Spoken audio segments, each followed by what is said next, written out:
Hello twelfth class. आज हम Indian economy के फर्स्ट चैप्टर का सेकंड पार्ट करेंगे। इससे पहले वाले पार्ट को अगर आप लोगों ने नहीं देखा तो जाओ और उसे चेक कर लो। उसमें इससे पहले की सारी चीज़ें मैंने आपके साथ डिस्कस कर रखी है। नाउ इस वीडियो में मैं बाकी जो आधा चैप्टर रहता है उसको कंप्लीट करूंगा and I hope previous video आप लोगों को काफ़ी कुछ समझ में आ गया जिसके बारे में मैंने इस चैप्टर में डिस्कस किए थे। ठीक है, now come to the point. अभी तक हमने क्या डिस्कस किया था, ये जो चीज़ थी वो आप प्रीवियस वीडियो में जाके चेक कर लो। अभी जो हम डिस्कस कर रहे हैं for chapter first 12th economics का, foreign trade under the British rules, यानी कि विश्व के साथ जो हमारा व्यापार था ब्रिटिश काल में कैसा था। देखो मैंने आपको प्रीवियस वीडियो में बताया था, ब्रिटिश काल में भी जब हम व्यापार करते थे, ट्रेड करते थे, तो सारा बेनिफिट, मैं कहूँगा सारा बेनिफिट सिर्फ और सिर्फ किसको मिल रहा था? सिर्फ मिल रहा था ब्रिटिश वालों को। किसको मिल रहा था? सिर्फ ब्रिटिश वालों को मिल रहा था। नाउ सी, क्यों मिल रहा था? पहली बात, हम उनके गुलाम थे। उस चीज़ के बारे में मैंने आप लोगों को पहले भी डिस्कस किया था, किस तरीके से वो हमारे साथ बिहेव करते थे, किन किन सेक्टर में उन्होंने हमें किस तरीके से लॉस पहुंचाया।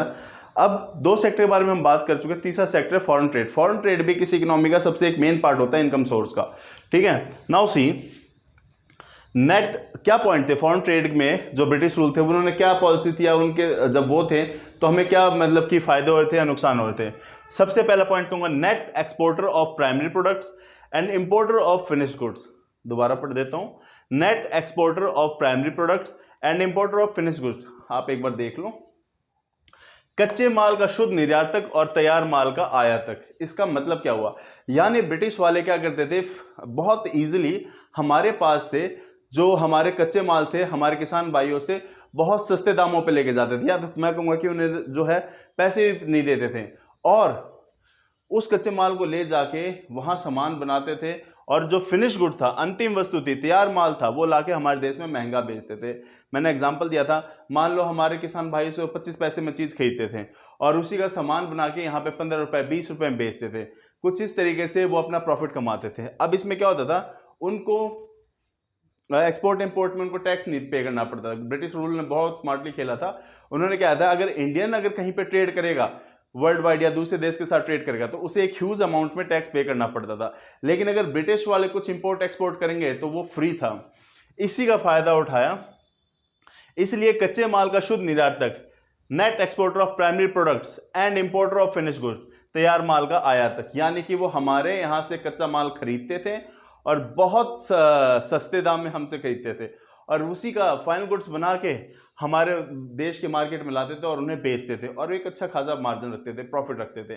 ठीक है, इससे क्या हो रहा था, इससे कहीं ना कहीं हमारे जो मतलब कि जो इंडस्ट्रीज थे वो डिस्ट्रॉय हो रही थी, सारा कंट्रोल उनका था, उनकी कॉस्टिंग कुछ आ नहीं रही थी और प्रॉफिट ही जा रहा था सारा। ठीक है, now see, monopoly control of Indian foreign trade. Monopoly control of Indian, आप लोगों ने पहले, मोनोपोली का मतलब होता है एकाधिकार। भारतीय विश्व व्यापार पर पूर्ण नियंत्रण था।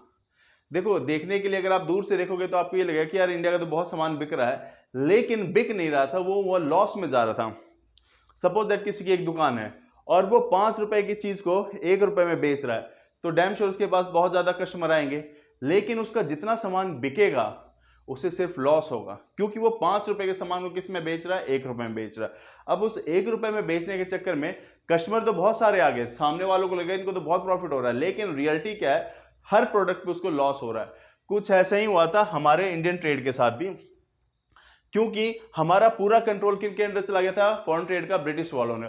और मैंने बताया था बहुत स्मार्टली उन्होंने कुछ रूल्स, कुछ सिस्टम्स को इंट्रोड्यूस किया था हमारी इकोनॉमी में, जिससे हम बहुत ज्यादा लॉस में चले गए थे, हमें कहीं पे भी फायदा नहीं हो रहा था। और इसमें हमारा फॉरेन ट्रेड भी आता है जिसमें मोनोपोली कंट्रोल था ब्रिटिश वालों का। ठीक है, ब्रिटिश वाले ही मोनोपोली करते थे। अराउंड 55% से ज्यादा मैं कहूंगा हम ट्रेड ब्रिटिश वालों के साथ करते थे। करते नहीं थे, मजबूरी थी, because they were the rulers, वो हमारे ऊपर अभी राज कर रहे थे। ठीक है, थर्ड पॉइंट आता है surplus trade but only to the benefit of British. अधिशेष व्यापार परंतु ब्रिटिश सरकार के फायदे के लिए। यानी कि मैंने अभी एग्जांपल दिया ना, हम व्यापार कर रहे थे, हम बिजनेस कर रहे थे, हम ट्रेड कर रहे थे, लेकिन सारा प्रॉफिट ब्रिटिश वालों को होता, बिकॉज वो बहुत चीप प्राइस में हमारे यहां से प्रोडक्ट लेके जाते थे और एक ह्यूज हाई प्राइस में हमारे ही मार्केट, देश की मार्केट में बेचते थे वो।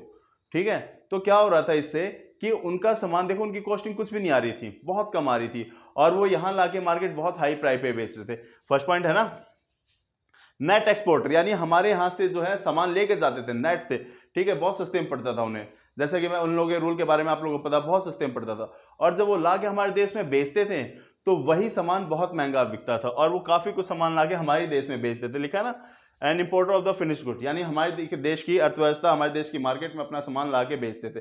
तो ये कंडीशन थी फॉरेन ट्रेड की अंडर द ब्रिटिश रूल।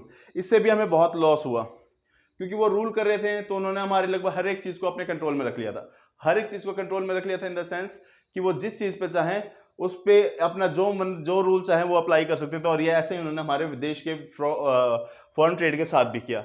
ये 3 पॉइंट ये वो बताते हैं, वो सिचुएशन बताते हैं, वो परिस्थिति बताते हैं जिसमें जो हमारे साथ थी ब्रिटिश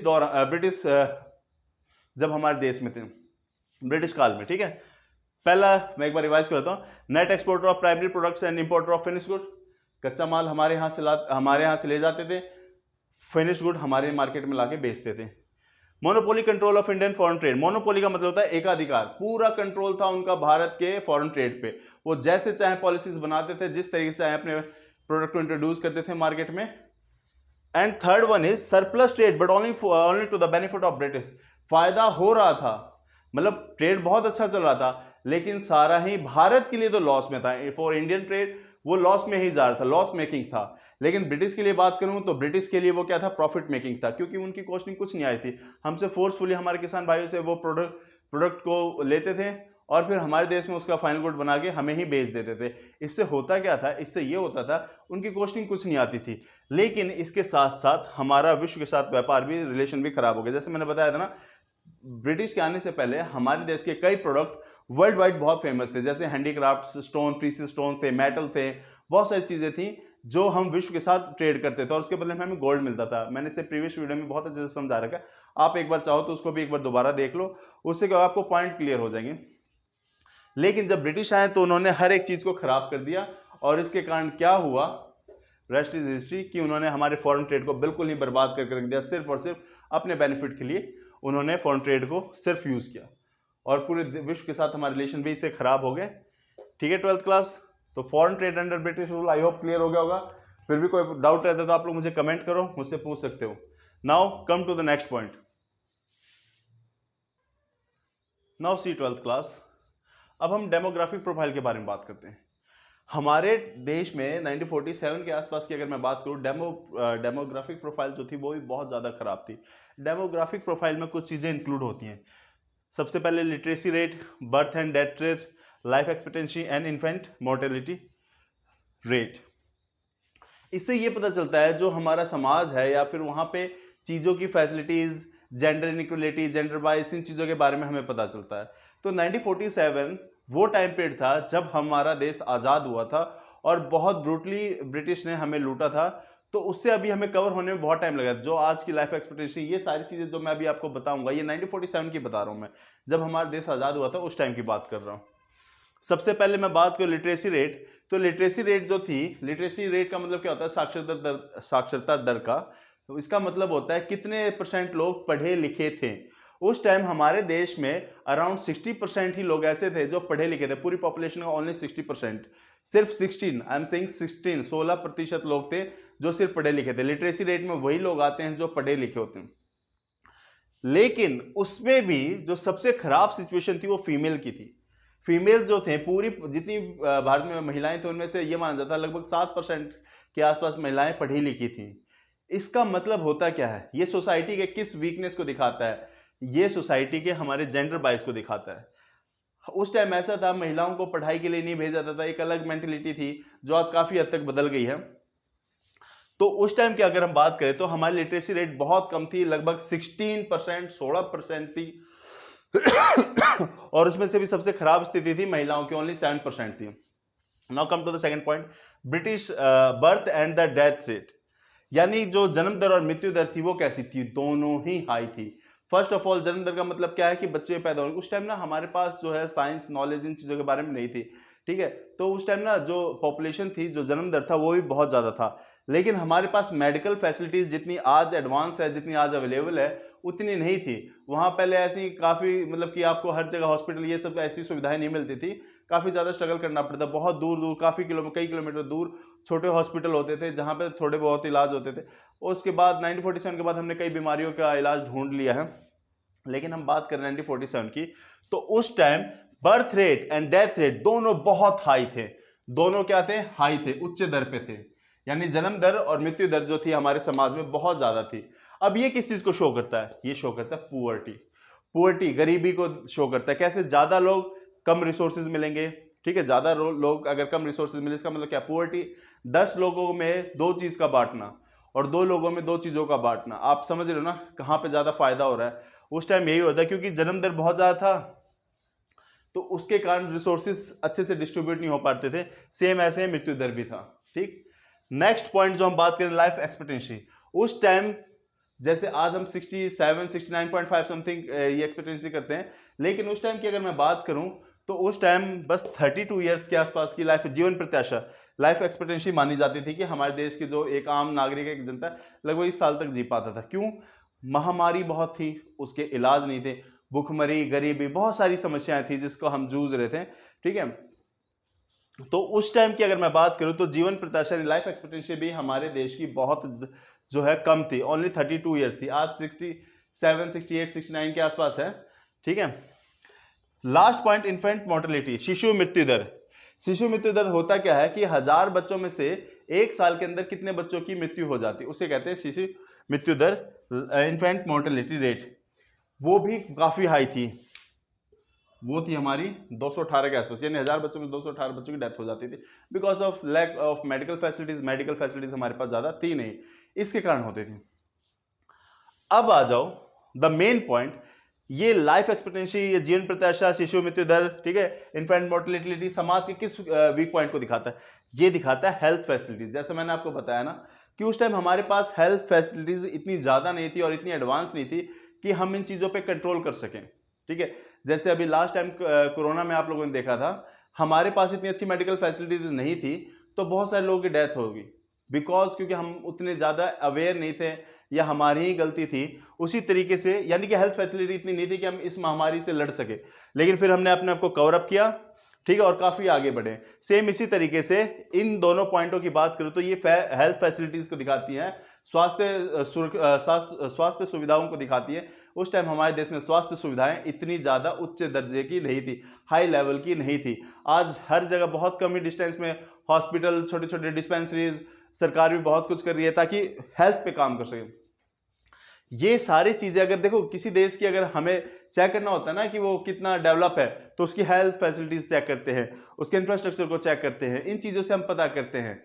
ठीक है, एजुकेशन रेट को देखते हैं, लिटरेसी रेट को देखते हैं, इन चीजों से हम पता करते हैं कि वो कंट्री कितना डेवलप हो रहा है।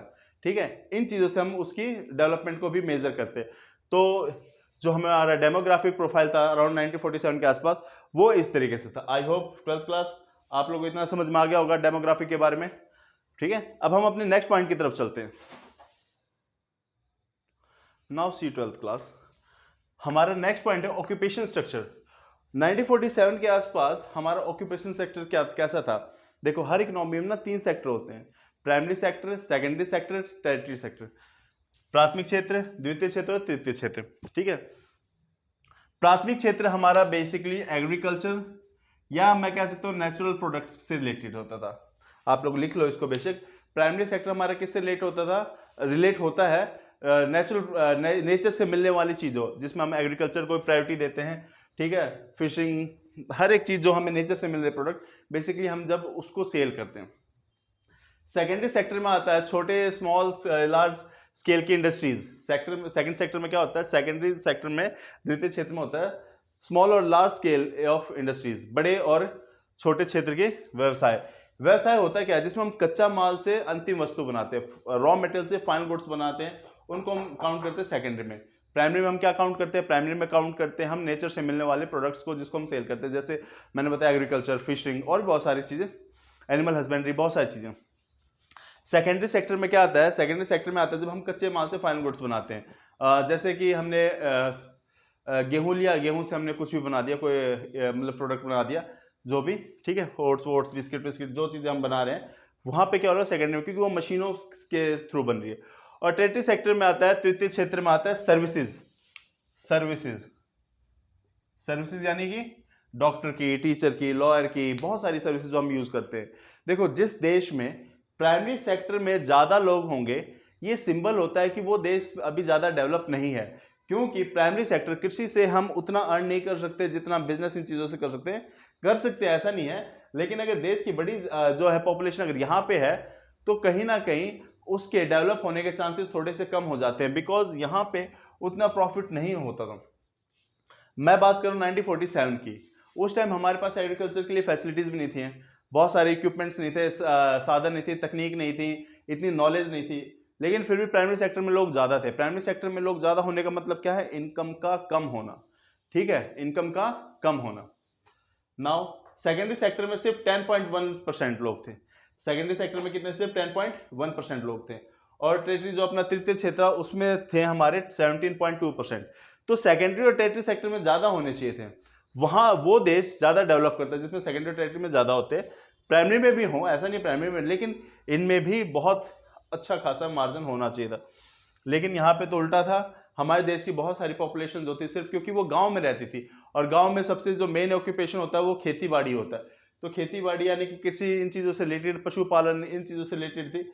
इसलिए 1947 के आसपास की मैं बात करूं तो हमारे देश की अराउंड 72.7% पॉपुलेशन सिर्फ और सिर्फ प्राइमरी सेक्टर से अपनी अर्निंग करती थी, व्यवसाय करती थी। सेकेंडरी सेक्टर से सिर्फ 10.1% ही लोग अपनी इनकम करते थे, और तृतीय क्षेत्र से सिर्फ और सिर्फ 17.2% लोग ही अपनी इनकम कर पाते थे। सेकेंडरी सेक्टर में क्या होता है? कच्चा माल लिया, उससे फाइनल गुड्स बनाया, बेच दिया, ठीक है, ये कंडीशन थी। नाउ कंडीशन ऑफ इंफ्रास्ट्रक्चर, आधारभूत संरचनाएं। प्रीवियस वीडियो में मैंने डिस्कस किया आप लोगों के साथ। इंफ्रास्ट्रक्चर होता क्या है? रोड की कंडीशन, ठीक है, कम्युनिकेशन यानी कि इंफॉर्मेशन कितनी जल्दी एक जगह से दूसरी जगह पहुंच जाता है, इन सब चीजों के बारे में मैंने इससे प्रीवियस वीडियो में डिस्कस कर रखा आप लोगों से, ठीक है, इससे प्रीवियस वीडियो में मैंने आप लोगों के साथ डिस्कस कर रखा है इन चीजों के बारे में, ठीक है, तो आप वहां भी एक बार जाके चेक कर लेना प्रीवियस वीडियो को। कंडीशन ऑफ इंफ्रास्ट्रक्चर हमारा बहुत खराब था, just because of British. British ने हमें उतना डेवलप नहीं होने दिया, हमारे रिसोर्सेज का बहुत ब्रूटली यूज किया उन्होंने, निर्दयी तरीके से यूज किया। लेकिन उनका एक बेनिफिट भी था, वो हम नेक्स्ट टॉपिक, जो हमारे चैप्टर का लास्ट टॉपिक, हम उसमें भी डिस्कस करेंगे। तो कंडीशन ऑफ इंफ्रास्ट्रक्चर कैसा था? बहुत ज्यादा खराब था, ना हमारे पास अच्छे रोड थे, ना हर जगह बिजली भी था, बिजली की सुविधा थी, ना हर जगह पानी के अच्छे पानी की सुविधाएं थी, ठीक है, और जो हमारे पास इंफॉर्मेटिव जो इंफॉर्मेशन पहुंचाने की चीजें थी, कम्युनिकेशन जो थी, वो भी हमारा जो सोर्स था या जो हमारे चीजें थी वो ज्यादा अच्छी नहीं थी। यानी 1947 के आसपास हमारा इंफ्रास्ट्रक्चर बहुत ज्यादा खराब था, बहुत ज्यादा खराब था, just because of British government, उनकी जो पॉलिसी थी इन चीजों की थी। तो यहां पे भी हम कहेंगे पुअर कंडीशन, मैं यहां पे लिख देता हूं poor condition of infrastructure at the, ठीक है, at the time of independence. आधारभूत संरचना की स्थिति बहुत दयनीय थी, ठीक है, ना तो अच्छे रोड थे, ना बिजली की सुविधाएं थी, ना पानी की सुविधा थी, ठीक, और जो इंफॉर्मेशन थी जो मैंने आपको बताया, इन चीजों से काफी ज्यादा पुअर था हमारा इंफ्रास्ट्रक्चर, ठीक है। तो ये हमारा इंफ्रास्ट्रक्चर और ऑक्यूपेशन स्ट्रक्चर ये हमारा डिस्कस हो चुका है। अब जो लास्ट पॉइंट है, क्या ब्रिटिश हमारे लिए कुछ अच्छा करके गए थे? यस, मैं कहूंगा ब्रिटिश कुछ चीजें अच्छी कर गए थे, लेकिन वो अपने बेनिफिट के लिए कर रहे थे, लेकिन फाइनली उनसे हमारा बेनिफिट हो गया, ठीक है। तो नेक्स्ट पॉइंट जो हमारा वही डिस्कस करेंगे। आई होप 12th क्लास आप लोगों को ये पॉइंट क्लियर हो गया। फिर भी कोई डाउट, कोई प्रॉब्लम होती तो आप लोग कमेंट करके मुझसे पूछ सकते हो। नाउ 12th क्लास, इस चैप्टर का हमारा लास्ट टॉपिक है, क्या ब्रिटिश वालों ने कुछ हमारे लिए अच्छा किया था? मैं तो कहूंगा बिल्कुल भी नहीं, उन्होंने हमारे लिए कुछ भी अच्छा नहीं किया था, लेकिन हाँ कुछ चीजें हुई जो बाद में हमारे लिए अच्छी बन गई, हमारे लिए बेनिफिशियल बन गई। लेकिन इसका मतलब ये नहीं कहेंगे कि हाँ वो ब्रिटिश के कारण हुआ, लेकिन हाँ कुछ चीजों ने कहीं ना कहीं उनसे थोड़ा बहुत बेनिफिट भी हुआ था। अगर ये क्वेश्चन आ जाता है, वैसे इस क्वेश्चन के सीबीएसई में पूछने के चांसेस कम होते हैं, लेकिन फिर भी अगर ये क्वेश्चन आ जाता है तो आप इन पॉइंटों से आप उनको एक्सप्लेन करोगे। सबसे पहला पॉइंट मैं एक्सप्लेन करता हूं, एफिशिएंट सिस्टम ऑफ एडमिनिस्ट्रेशन, प्रशासन की कुशल प्रणाली। ब्रिटिश गवर्नमेंट जो थी प्रशासन में बहुत अच्छी थी, इसलिए तो उन्होंने बहुत स्मार्टली हमारे देश को कंट्रोल कर लिया, हर एक चीज को अच्छे से चलाया, नई पॉलिसीज लाना या किस तरीके से क्या करना है, इस चीज में ब्रिटिश गवर्नमेंट बहुत अच्छी थी। तो मैं कहूंगा कि हाँ एफिशिएंट सिस्टम ऑफ एडमिनिस्ट्रेशन तो थी ब्रिटिश वालों की, और ये बाद में चल के हम लोगों ने भी अडेप्ट कर लिया और उसको और ज़्यादा इंप्रूव किया। आज हमारा जो एडमिनिस्ट्रेशन सिस्टम है वो काफ़ी ज़्यादा इंप्रेसिव है, और अदर कंट्री से अगर मैं कंपेयर करूँ तो एक पॉइंट ये हो गया। दूसरा हो गया commercial outlook of the farmers. देखो आप लोग को याद होगा, मैंने चैप्टर के स्टार्टिंग में कहा था कि वो हमसे कमर्शियल जो फार्मिंग करवाते थे, हमारे किसान भाइयों से कमर्शियल फार्मिंग करवाते थे, ठीक है, जिसमें इंडिगो हो गया, कॉटन हो गया। लेकिन बाद में जो हमारे किसान भाइयों ने देखा कि इससे हमें प्रॉफिट भी अच्छा खासा हो रहा है, इससे हमें प्रॉफिट भी अच्छा खासा हो रहा है, तो इसको बाद में हमारे किसान भाइयों ने अडॉप्ट भी किया। लेकिन ये ब्रिटिश के कारण एक पहले बहुत ज़्यादा ब्रूटली था क्योंकि वो हमसे फोर्सफुली करवाते थे, लेकिन जब हमें दिखा कि हाँ इसमें प्रॉफिट हो रहा है तो हमारे कुछ किसान भाइयों ने इसे अडॉप्ट किया और आज भी कर रहे हैं, जिससे हमें बहुत ज़्यादा फार्मिंग में प्रॉफिट हो रहा है। Third point, control of feminine, अकाल पर नियंत्रण। ये कैसे हुआ? एक्चुअल में क्या हुआ, ब्रिटिश वाले अपने प्रॉफिट के लिए इंडिया में रेल लेके आ गए।